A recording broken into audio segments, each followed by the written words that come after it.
시다 최적의 타이밍을 잡는 법. 이 책은 옛날 스탠 와인스타인이 지은 책으로, 이건 투자 차트에 대한 내용, 기술적 분석의 내용보다는 차트에 대한 내용을 중점적으로 다루고 있습니다. 그래서 이거 처음을 보면 진짜 정보는 차트에 있다. 싸게 사서 비싸게 판다는 틀렸다. 높은 가격에 사서 더 높은 가격에 판다. 욕심과 두려움을 통제하고 시장에서 확실한 단서를 얻어내는 것이다. 그러니까 보통 싸게 사서 비싸게 팔아야 판다고 해야 되는데, 이거는 결과론적인 얘기고, 실제로 싸게 사면은 더 내려가는 경우가 많습니다. 그리고 싸게 사서 비싸게 판다 보다는 높은 가격에 사서 더 높은 가격에 판다고 해서 또 고가에 사면은 또 내려가는 경우도 있는데, 이거는 높은 가격의 기준을 잘 잡아야 되는데, 이걸 거꾸로 생각하면은 오히려 더 이상한 상황이 나는데, 그거를 잘 생각해서 욕심과 두려움을 통제하고 시장에서 확실한 단서를 읽어내는 것이다. 전문가들이 불을 쌓는 비결. 한 가지 방식으로 밀고 나가라. 펀더멘탈보다는 시장을 관찰해라.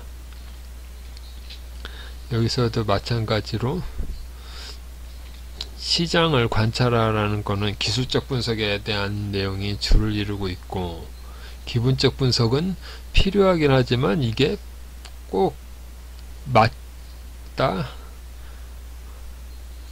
필요하긴 하지만 꼭 맞다고만 할 수는 없습니다. 이게 어느 정도 경험이 쌓이면은 이게 되는데, 이게 실제로는 삼성전자에서 좋은 얘기가 나올 경우에는 나중에 보면 그게 고점인 경우가 많았습니다. 기술적 분석 접근법이 왜 중요한가? 회사의 수익, 신상품, 경영진 등에 관한 모든 정보가, 즉 펀더멘탈은 이미 주가에 반영되어 있다. 차트가 의미하는 바를 제대로 해석할 줄만 알면 마치 내부자들에게 정보를 받은 것처럼 정확히 주식을 사고 팔 수 있게 된다. 주식에서 XY 주식이 이게 계속 많이 나오는데, 이게 진짜 중요한 것으로 보입니다. 여기서 보면은 트레이딩 범위, 저항지역, 지지지역, 붕괴, 풀백, 하향세, 지지, 저항, 돌파, 상향세, 고려령. 그래서 보면 가격이 어느 정도 올랐던 것이 이렇게 박스권을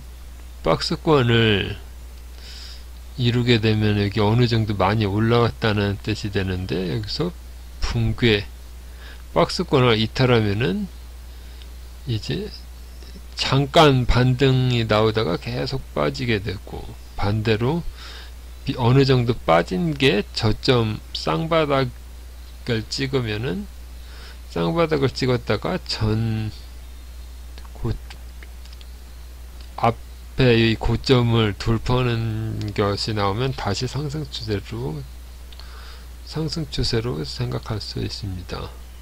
그래서 지지, 하락하는 주식이 잠시 주춤하면서 다시 상승하는 것처럼 보이는 지역, 박스권, 하단 지역, 저항, 트레이딩 범위, 매수인과 매도인이 전쟁을 벌이는 가운데 형성되는 중립지대. 박스권 여기를 말할 것입니다. 그 다음에 이동평균, 평균 동향, 단기 또는 장기 동향을 보는 매우 중요한 수단, 가장 중요한 선. 돌파, 주가가 저항지역 최고점을 위로 움직일 때 박스권이 길수록 좋다. 돌파 거래량이 많을수록 좋다. 붕괴, 돌파의 반대로 주가가 지지점 아래로 움직일 때 박스권 이탈. 주식은 그 자체의 무게로 하락한다. 거래량이 여기서는 매우 중요하지는 않다. 풀백도 두 가지가 있는데 박스권 돌파 시에 되돌림이 나오는 때는 마지막 매수 기회이고 박스권 붕괴 시에도 되돌림이 나온다. 마지막 매도 기회. 내려갔을 때의 풀백과 올라갔을 때의 풀백. 추세선 고점과 고점, 저점과 저점을 이은 직선. 의미 있는 추세선은 3번 이상 만나야 한다. 상승세에서는 고점을 계속 돌파하는 모습이고 하락세에서는 저점을 계속 이탈한다. 하락세에서는 저점을 계속 이탈하고 상승세에서는 고점을 계속 돌파한다. 차트 읽기의 기초. 고가와 저가, 종가를 주목한다.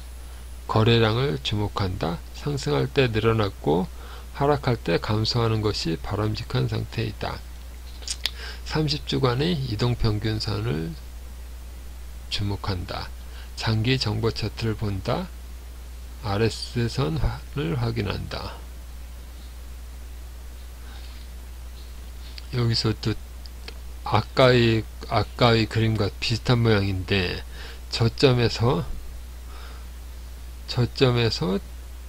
바닥을 찍고서 어느 정도 횡보하는 구간이면 여기서 올라가다가도 기존의 하락세 때문에 잘 올라가지 못하고 소화 과정을 거쳐야 됩니다. 그 다음에 돌파를 해서 2단계로 갔다가 어느 정도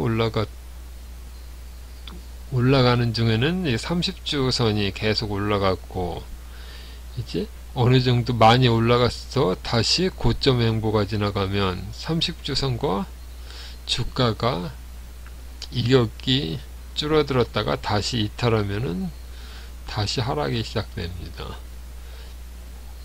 차트는 메시지를 보낸다. 1단계는 기초지역. 하락세를 멈추고 매도세와 매수세가 균형을 찾아가는 시기. 후반에 거래량이 크게 늘면 좋다.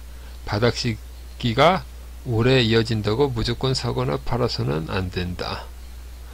그래서 내려갔을 때가 아니라 여기를 돌파했을 때 여기에와 2번 돌파하거나 풀백 나올 때 두 군데에서만 사야 된다.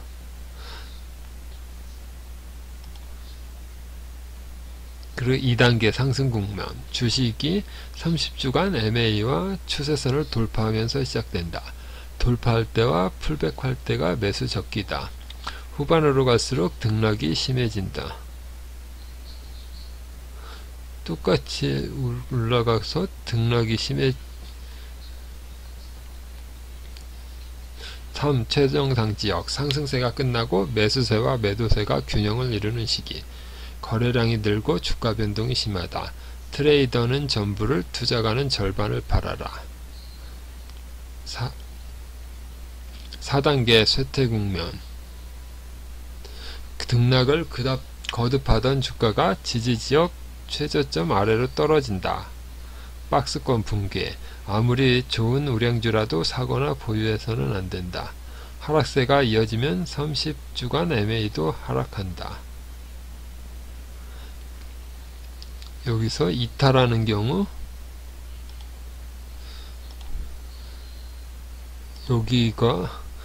여기서 매도해야 되고, 이번 풀백이 일어났을 때 매도를 못하면 이 하락을 계속 겪게 됩니다. 최적의 매수 시점. 투자가의 매수 시점은 똑같이 4단계로 내려갔다가 1단계에서 돌파하는 모습일 때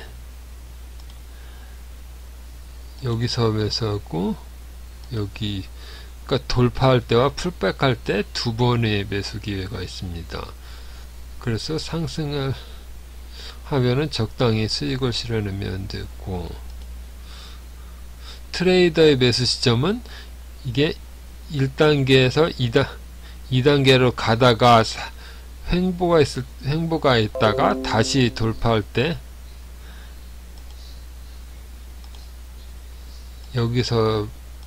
여기도 똑같이 돌파할 때 매수, 풀백일 때 다시 매수. 여기도 똑같은 모양입니다. 만약에 반대로 이렇게 갔다가 이렇게 이탈하고 이렇게 해서 이렇게 되면은 이렇게 3, 4 여기서는 2단계에서 여기서는 하락 추세로 가면 쭉 내려갈 수도 있습니다. 대통령 선거 주기를 주목하라. 선거 후에 주식을 매수하는 것은 좋지 않다. 누가 선출되든 선거 다음에는 재난이다. 취임 2년차에도 계속 하락한다. 주가는 나머지 후반 2년 동안 상승 장세가 된다. 대통령은 재선을 바라기 때문에 선거를 앞둔 2년간 경제를 촉진하고 부정적인 상황은 선거 이후로 밀어놓는다. 그래야 후반기에 경제를 회복할 시간을 갖고 재집권을 누릴 수 있다. 그 다음에 매수 시점을 보면 이렇게 계속 횡보를 하다가 돌파하는 구간에서 이게 같은 1번, 2번 같은 이야기를 계속 합니다. 그래서 1번과 2번을 기억하면은 됩니다. 그리고 여기도 똑같이 여기도 1번, 2번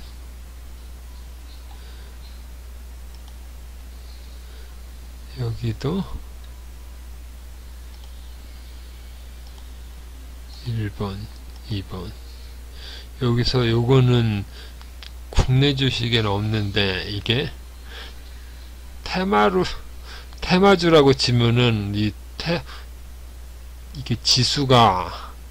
지수나 아니면 테마의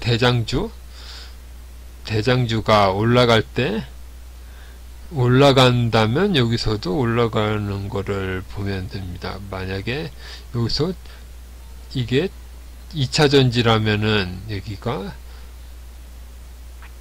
무슨 LG화학이나 SK 그 다음에 삼성 SDI 처럼 대형주가 올라간다면 여기서도 좀 그런 거를 올라간다면 신뢰성을 더 높일 수가 있습니다. 그리고 매도 타이밍을 잡는 법이면 똑같이 올라가던 주식이 횡보를 하면은 조심해야 되는데 여기서 똑같이 박스권을 이탈하면은 이탈할 때 1차 매도, 그 다음에 이탈했다가 다시 올라오고 다시 올라오면은 2차로 해서 확인 매도 자리가 됩니다. 이것이 만약에 이쪽으로 돌파한다면 돌파하다가 다시 내려오고 올라가면 여기서 다시 매도를 하면은 여기서 다시 매수하면은 됩니다.